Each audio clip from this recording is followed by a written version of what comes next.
감사합니다. 따라해서 이제 감사합니다. 미안합니다. 그래도 사랑합니다. 감사합니다. 미안합니다. 그래도 사랑합니다. 한번 이어서 한번 해보세요. 옆 사람에게 시작.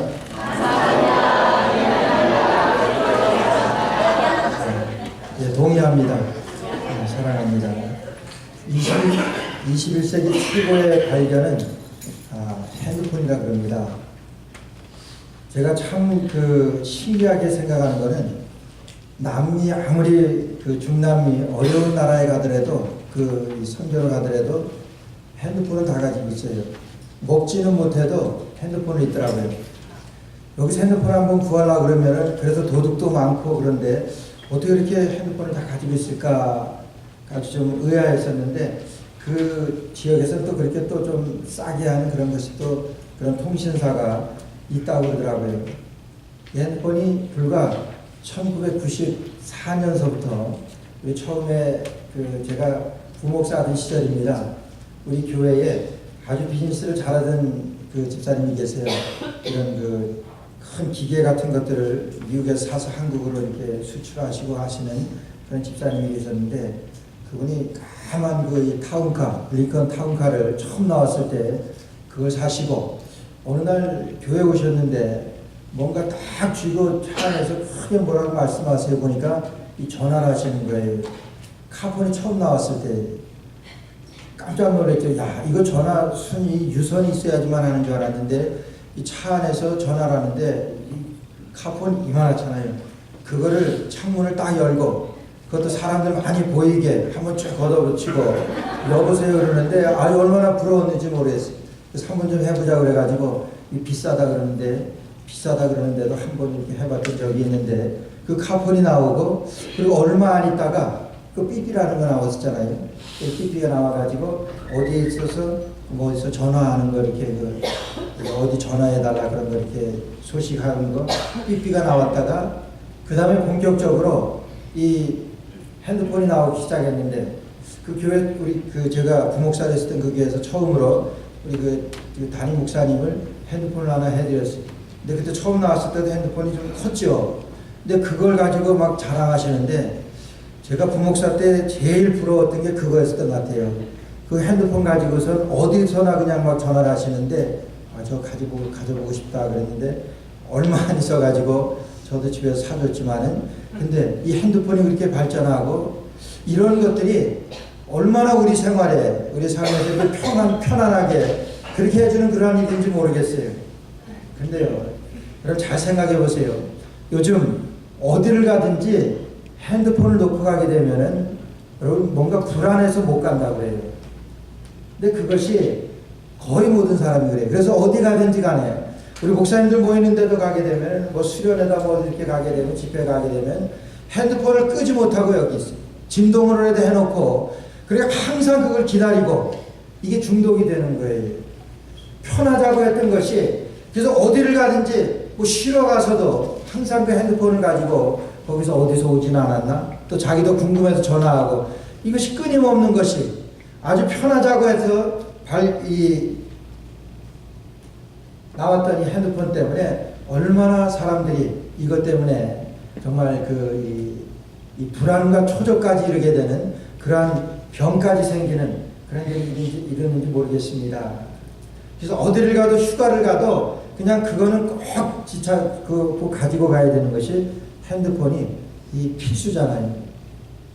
그래서 우리가 특히나 요즘에 들어서는 그런 말씀들을 많이 해서 정말 아무도 모르는 곳에 가서 아무도 없는 곳에 가서 좀 푹 쉬었다 와야 되겠다 그런 얘기들을 많이 하세요. 너무나 삶에 고달프고 지쳐있다 그런 거겠지요. 그래서 그렇지만 그렇게 해서 또 그렇게 하는 분들도 드물고 그렇게 한다고 해서 여러분 정말 쉼이 되냐 하는 거예요. 오늘 말씀 보게 되면 예수님께서 수고하고 무거운 짐진 자들아 다 내게로 오라 내가 너를 쉬게 하리라 이렇게 말씀하세요.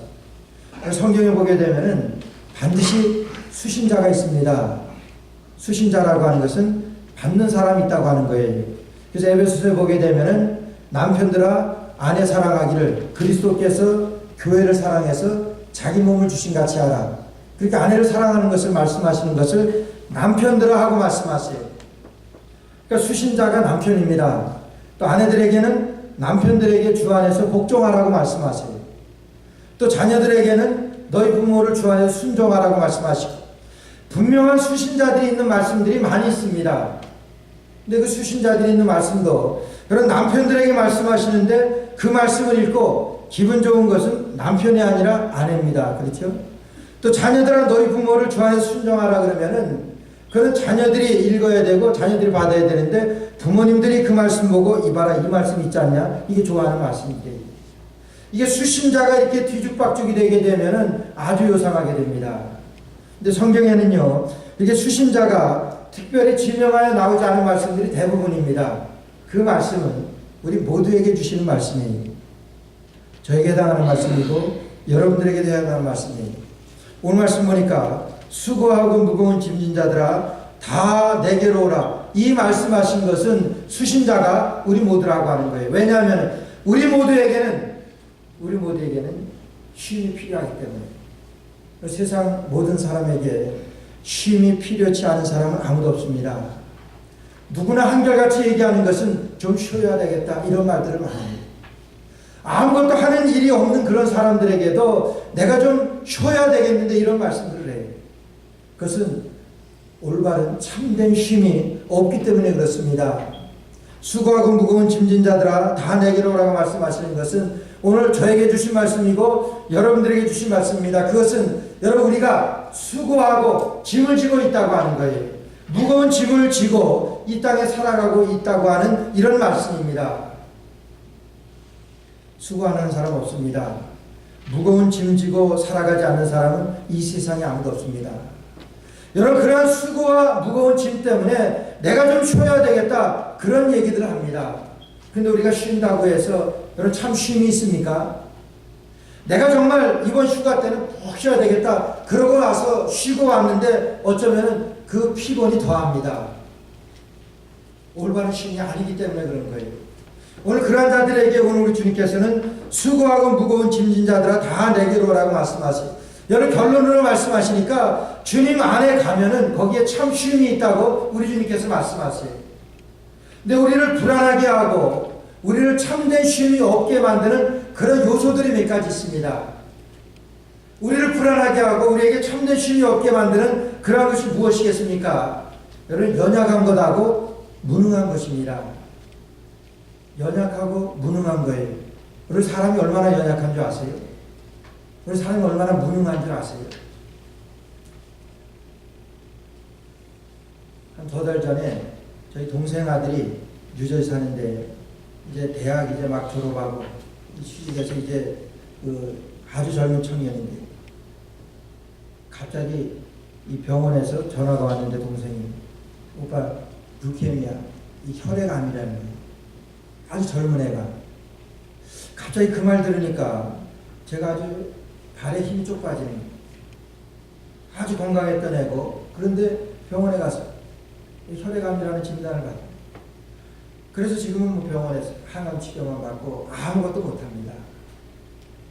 우리가 이렇게 연약한 존재입니다. 그거는 누구에게나 저나 여러분 누구에게나 다 올 수 있는 그 외의 것들로라도 다 우리에게 그런 진단이 떨어진다고 하면 여러분 그냥 아무것도 못하고 그냥 치료만 받을 수밖에 없는 그런 게 우리 인생이라고 하는 거예요. 여러분 얼마나 연약합니까? 밀림의 왕자 사자는요. 사자는 자기가 충분히 그 사냥을 해서 충분히 배를 채우고 나서는 24시간 동안 그냥 잠대요. 누가 옆에서 뭐 들쳐봬도 안 일어난답니다. 그냥 잠대요.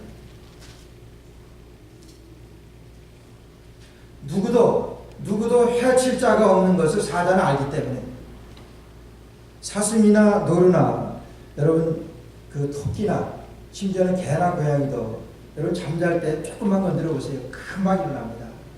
그러고 냈다 도망. 뭐 집에서 기르는 애완용들이야 그렇지 않겠지만은 사슴이나 노루, 토끼 같은 거 여기 옆에서 꼼짝만 해보세요. 금방 일어나 뛰어서 도망갑니다. 왜 그래요? 연약해서 그럽니다. 오늘 우리 인생이 여러분 이런 연약한 존재.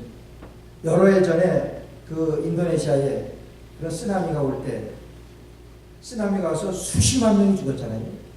얼마가 죽었는지 잘 카운트가 안 된답니다. 왜냐하면 그 어떤 섬에서는 너무나 낙후돼가지고 인구조사 같은 것들을 안 하고 사는 거예요.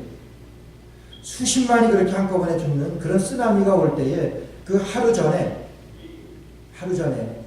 그 지렁이든지 쥐든지 이런 것들은 다 그 바닷가 그 인근에서 다 무트로 다 올라왔다는 거예요.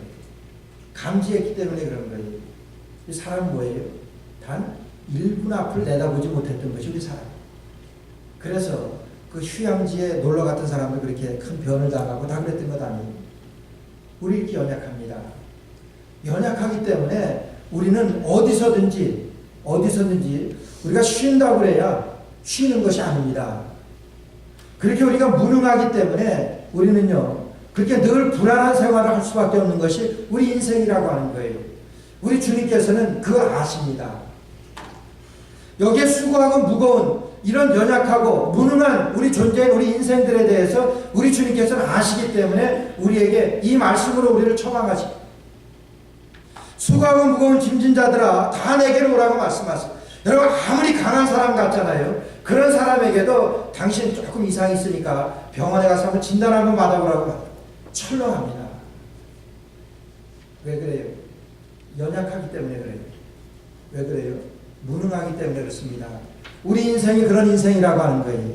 그래서 어디서든지 우리는 쉼이 없고 평안이 없고 정말 참된 안식이 없는 것이 우리 인생인 것을 우리 주님께서 아시기 때문에 수고하고 무거운 짐진 자들아 다 내게로 오라고 이렇게 말씀하세요. 좀 피곤하잖아요. 인생의 무게 때문에 여러분 정말 어떤 때는 정말 내가 살아야 될까 살고 싶지 않다 이렇게 말하는 사람도 있죠. 그래서 심지어는 자기 생명을 자기 스스로 끊기도 하고. 왜 그렇습니까? 평안이 없기 때문에.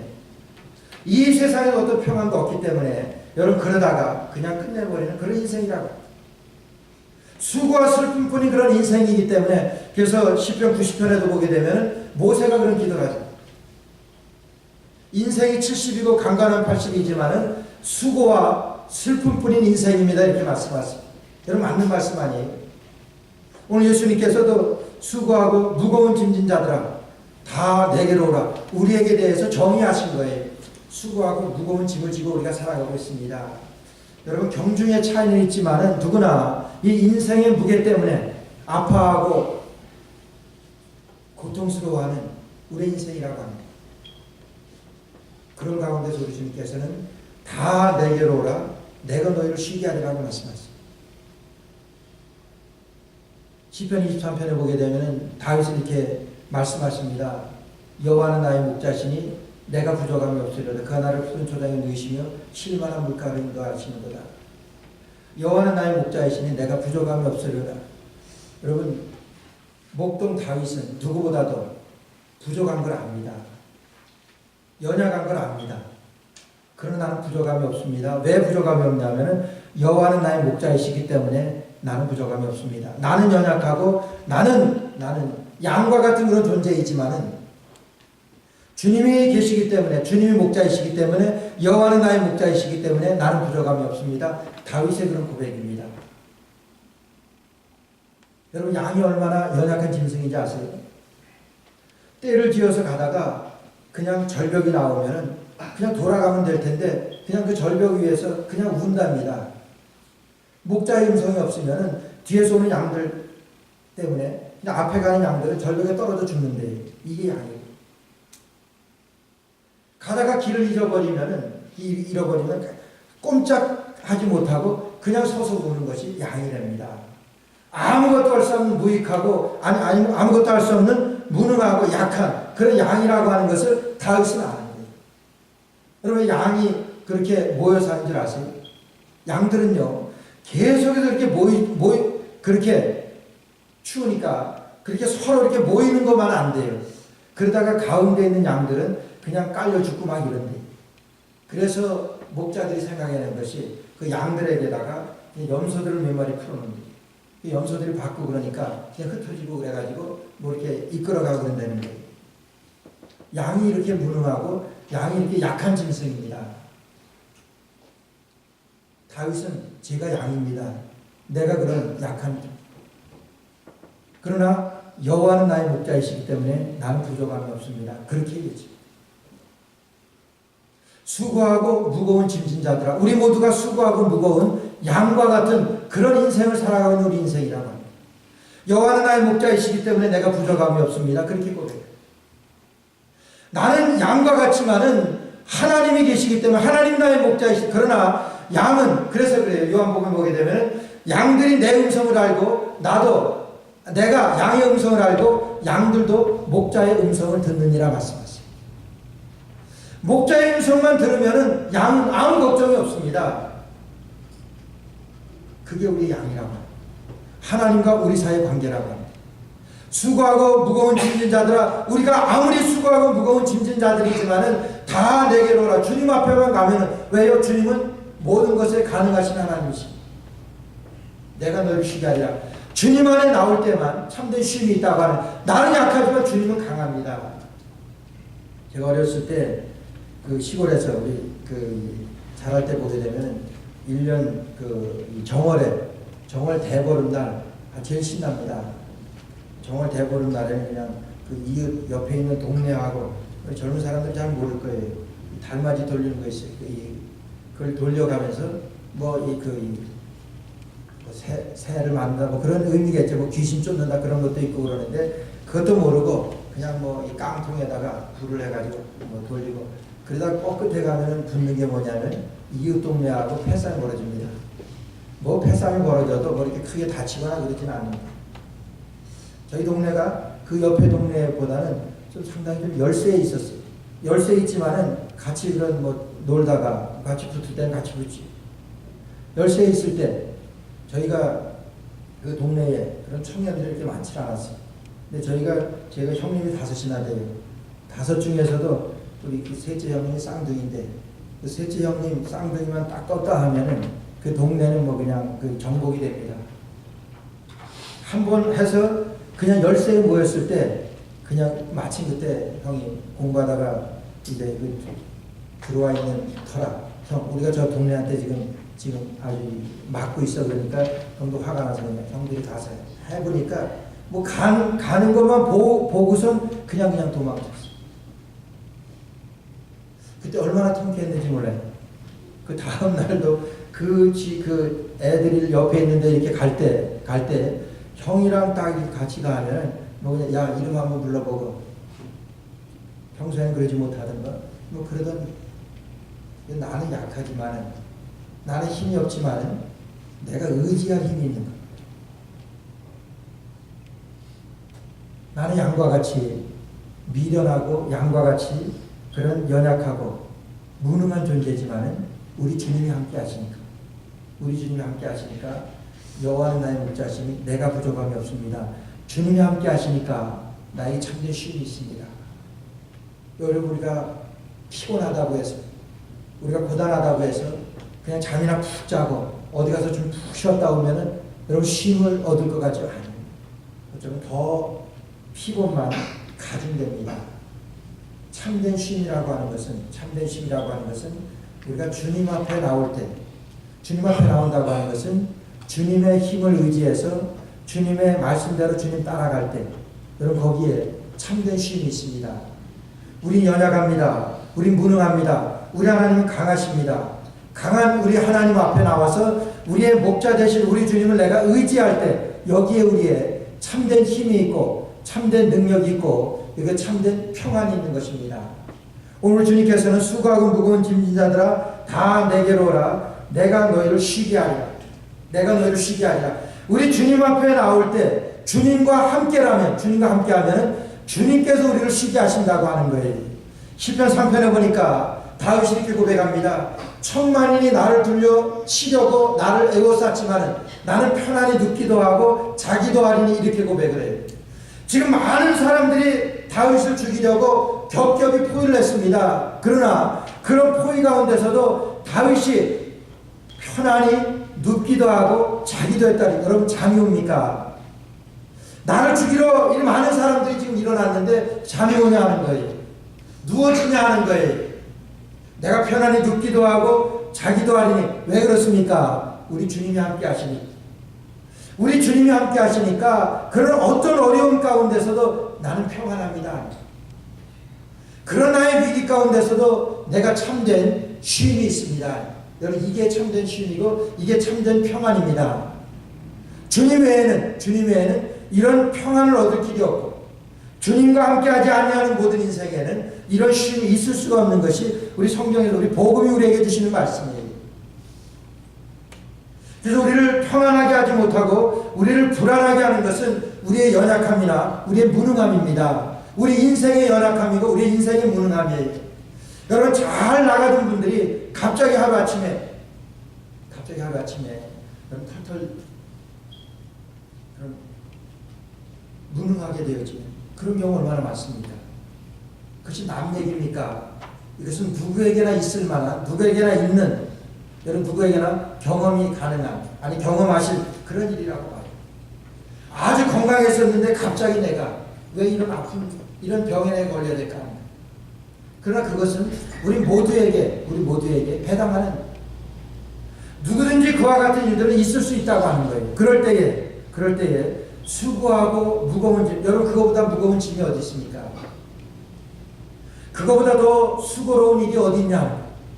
그때 우리 주님께서는 수고하고 무거운 짐진 자들아 다 내게로 오라고 말씀하셨어요. 다 내게로 오라고. 여호와는 나의 목자시니 내가 부족함이 없습니다. 여러분, 우리가 주님 앞에 나갈 때 이 모든 짐이나 이 모든 불안한 것들이나 이러한 것들이 주님께서 목자가 되어서 우리를 담당해 주시기 때문에, 나를 대신해 주시기 때문에, 여러분 그 힘 때문에, 불가능이 없으신 그 하나님의 힘 때문에 우리가 평안할 수 있는 것이고 우리가 안전할 수 있는 것입니다. 우리의 연약함이나 우리의 무능함을 주님 앞에 고백하고 주님 앞에 주님께서 초청하시는 수고하고 무거운 짐진 자들아 다 내게로 오라고 말씀하실 때 주님 앞에 나아가는 저와 여러분 되시기를 주의 이름으로 축원합니다. 두 번째로, 우리의 멍에를 매는 것은 참 자유입니다. 참 자유입니다. 여러분, 우리는 이 세상에 살아가면서 우리의 쉼과 평안이 없는 것이 또 하나의 이유는 죄 때문에 그렇습니다. 우리 주님께서 뭐라고 말씀하시냐면은 너희는 내 멍에를 메고 내게 배우라 이렇게 말씀하세요.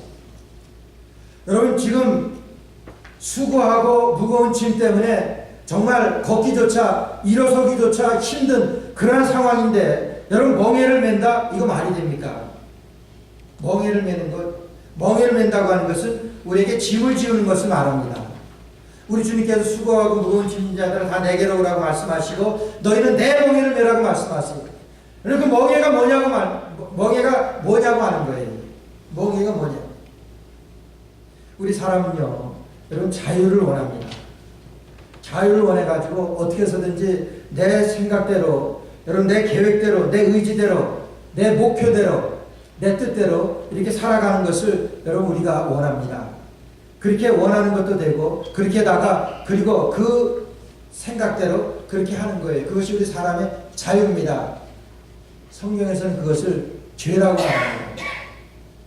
내 생각과 내 뜻대로 계획하고 생각하는 그것을 죄라고 말씀하십니다. 그리고 급기야로 그거로 나가서 그렇게 사는 것을 죄라고 말씀하십니다.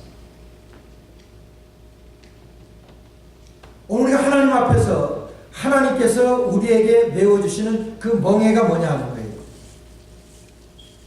내가 너희를 자유케 하리라고 말씀하십니다. 우리 주님께서 자유케 해주신다고 그랬어요. 근데 또 하나 아이러니한 것은 우리에게 멍에를 메워주신다고 해요. 아니, 우리를 자유케 해주신다는 것은 이해갑니다. 세상에서 자유가 아니고 우리 주님께서 주시는 자유가 자유일진데 그것을 우리가 이해는 가지만은 멍에를 메워준다? 그 이해가, 무슨 멍에를 우리가 메워요? 내가 지고 있는 짐만도, 내가 지금 살아가면서 내가 느끼고 있는 수고하는 것, 무거운 짐, 이것 때문에도 내가 일어서기조차 힘든데 나에게 무슨 멍에를 메워주시냐? 멍에를 메우면 당연히 더 어렵고 힘든 것이 아니겠느냐? 그런데 무슨 멍에를 메워주시느냐? 이렇게 우리가 반문할 수 있습니다. 우리가 세상에서 여러분 자유라고 얘기하고 자유라고 생각하는 것을 성경에서는 죄라고 말씀합니다. 성경에서 죄라고 하는 것은 하나님을 자신의 주로 삼지 아니하고 하나님을 나의 하나님으로 삼지 아니하고 내가 주인이 되어서 내가 내 스스로 주인이 되어서 하나님 말씀대로 살지 아니하고 내 마음대로 살려고 하는 것을 죄라고 말씀합니다. 그래서 죄라고 말씀하십니다. 여러분 이것이 우리를 불안하게 하는 것입니다. 내 생각대로 내 뜻대로 해서 그렇게 살아가는 것 이것이 우리를 불안하게 하는 우리를 참된 쉼이 없게 만드는 그러한 것이라고 하는 거예요. 그래서 죄가 우리의 쉼과 평안을 방해하고 우리의 쉼과 평안을 없게 하는 것이 우리의 죄라고 합니다. 세상에서도 마찬가지입니다. 엊그제 뉴스에 보니까 서울의 강남의 다주택자들을 철저한 세무조사에 들어간다 이렇게 선포하고 그렇게 한다고 그래요. 아마 그것 때문에 어려움을 겪을 사람들이 굉장히 많으리라고 봐요. 제가 아는 분도 타워팰리스인지 아파트를 몇 개 가지고 있는 그런 회장입니다. 그분은 그런 얘기를 내가 내 자식들에게 하나씩 이렇게 주기 위해서 장만해 놓은 겁니다. 그러면서 그런 얘기들을 하는 거예요. 근데 그런 분들이 이런 입법이 되었을 때 얼마나 어려울까? 얼마나 불안할까?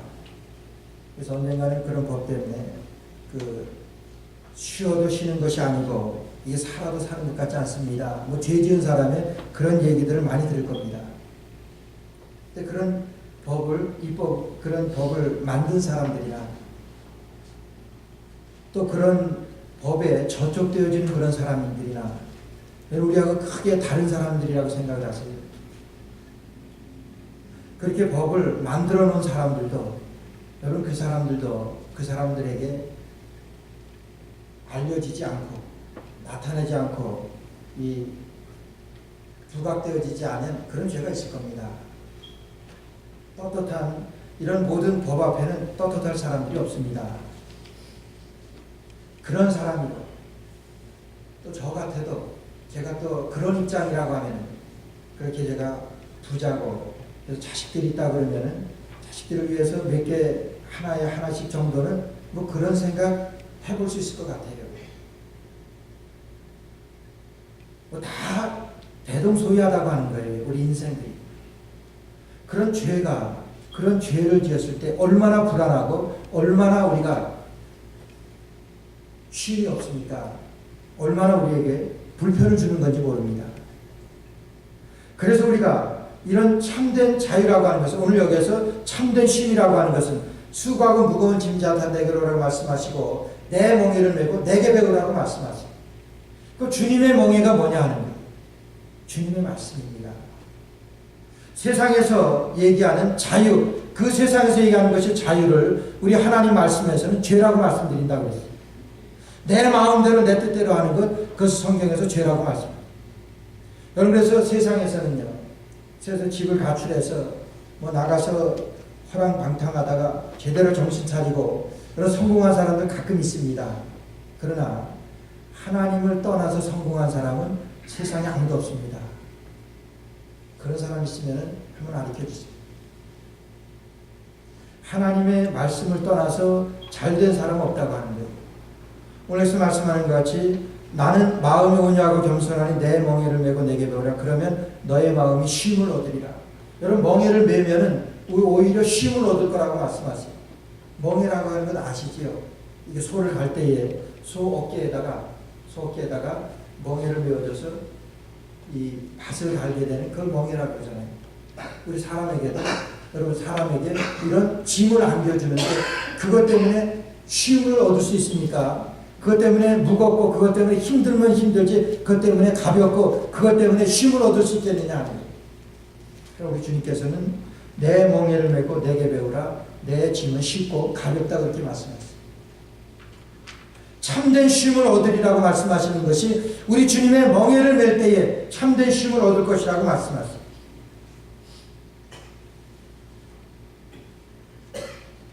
어느 목사님이 목회를 하시면서 자기가 이렇게 설교하면서 제일 힘든 그 말씀 중에 하나가 헌금하라고 하는 그런 거래요. 대개 목사님들이 그러시죠. 헌금하라고 돈 내라 또 돈도 난다 뭐 이렇게들 뭐 얘기들을 하니까 뭐 그렇게 하겠지만은 그 제일 부담스러운 말씀 전하면서 헌금 얘기하는 거지 돈 내라고 하는 그런 거지. 그 교회는 한 수천 명이 되는데도 그걸 잘 안 하는 거예요. 근데도 그 목사님이 그래요. 그 교회는 밸런스가 늘 뭐 몇십만 원이에요. 수천 명 되는데 몇십만 원이 말이 됩니까? 그런데 그러니까 그만큼 교회에서 일을 그렇게 많이 한대요. 근데 어느 날 이제 이 강원도에서 큰 수해가 나가지고 홍수가 나가지고 그 지역에서 좀 도움을 청하는데 목사님에게 그냥 뭐 그 큰 뭐 한 1억 가까이 그렇게 좀 도와달라고 그런 요청을 해요. 그러니까 목사님이 우리 교인들도 참 어려운 분들이 많은데 이 말씀을 드릴까? 이걸 해가지고 얼마나 짐을 지우게 되나? 이게 얼마나 성도들에게 멍에를 메우게 되는 걸까? 그렇게 고민하다가 그 얘기를 예배 시간에 하시다. 지금 우리의 형제, 우리 자매들이 이런 고통과 아픔 가운데 있습니다. 우리 헌금해야 되겠습니다. 근데 이 말씀을 하시는데 그렇게 마음이 평안하시더래요. 여느 때 같으면은 좀 이렇게 부담이 되고 그럴 것 같은데 그 말씀 하는데 그렇게 평안하고 부담이 안 가더라는 거예요. 그래서 목사님, 이거 하나님께서 주신 복음이다. 하나님께서 허락하신 말씀이다. 그러고 말씀을 준 거예요. 그러고 났는데 성도들이 또 이런 말씀하시 이럴 줄 알았는데 그 성도들이 그 헌금을 하는데 계획했던 것보다 말씀드린 것보다 몇 배를 더 했대요. 그래가지고 그것을 가지고 그 홍순한 데 가서 여러 성도들이랑 가서 그렇게 도와드리고 나눠주고 그러고서 오는데 성도들의 마음이 뛸 것 같더라고요. 그 목사님의 마음은 어떻겠습니까? 정말 힘들게 일하고 힘들게 어렵게 우리의 정말 힘에 겹도록 힘에 부치도록 그렇게 헌금 생활하고 살아가고 있는데 또 이런 말씀을 주셔가지고 우리에게 멍에를 매시나 그럴 줄 알았는데 오히려 그것이 오늘 목사님에게 위로가 돼요. 근데 그것이 성도들에게 여러분들에게 말씀의 은혜가 되어가지고 정말 너무나 은혜를 받아요. 여기 짐입니까? 이게 멍이에요. 내가 그렇게 드리고 나 얼마나 기뻐하는지. 부족한 나를 통해서 하나님이 이런 일을 이루어 가시는구나. 그러면서 비단 그 일뿐만이 아니라 우리가 선교하면서 우리가 주님의 일하면서도 우리가 경험할 수 있는 내용입니다. 하나님 앞에 하나님의 말씀대로 했더니 그래서 예수를 내 삶의 주로 고백하고 멍에를 말씀드리는 거예요. 예수님을 내 삶의 주로 고백하고 하나님의 말씀대로 사는 것을 멍에를 매는 거라고 이렇게 말씀합니다. 우리가 하나님의 말씀대로 멍에는 하나님의 말씀을 우리가 그 말씀대로 우리의 삶 가운데서 예수를 내 삶의 구주로 고백을 하고 그 말씀대로 내가 그렇게 살아갈 때 우리 주님께서 나에게 주시는데 여러분 이게 참된 쉼이었다라고 이게 참된 평안이었었더라 하는 거예요. 얼마나 마음의 위로를 받고 내가 힘들게 가서 도와주고 어렵게 힘들게 짊어지고 가서 도와주고 오는 그 길이 그렇게 행복할 수 없었다라고 하는 그런 고백들을 하더라고요. 그리고 이게 은혜입니다. 이게 주님께서 우리에게 주시는 멍에라고 하는 거예요. 내가 하나님의 말씀을 듣고 그 하나님의 말씀대로 이렇게 살았더니 정말 말할 수 없는, 말로 할 수 없는 그런 기쁨과 그런 감격이 나에게 있습니다. 여러분 이게 멍에예요. 내 짐은 쉽고 가벼움이니라 너희가 수고하고 무거운 짐진 자들아 너희가 내 멍에를 메고 내게 배우라. 그리하면 너희에게 참된 쉼과 참된 안식을 너희에게 참된 평안을 너희에게 주리라 약속하셨습니다. 우리 모두에게는 쉼이 필요합니다. 우리 모두에게 안식이 필요합니다. 우리 주님의 멍에를 메고 우리 주님 앞에서 주님께서 풀어주시는 참된 쉼과 참된 안식이 참된 평안이 저와 여러분들의 삶 가운데 주님의 멍에를 메고 주님 따라가면서 겪게 되는 놀라운 일들이 우리의 신앙 가운데 우리의 삶 가운데서 넘쳐나시기를 주의 이름으로 축원합니다. 기도드리겠습니다. 하나님 아버지 주님의 은혜를 감사합니다. 수고하고 무거운 짐진 자들아 다 내게로 오라고 말씀하셨습니다. 내 멍에를 메고 내게 배우라고 말씀하셨습니다.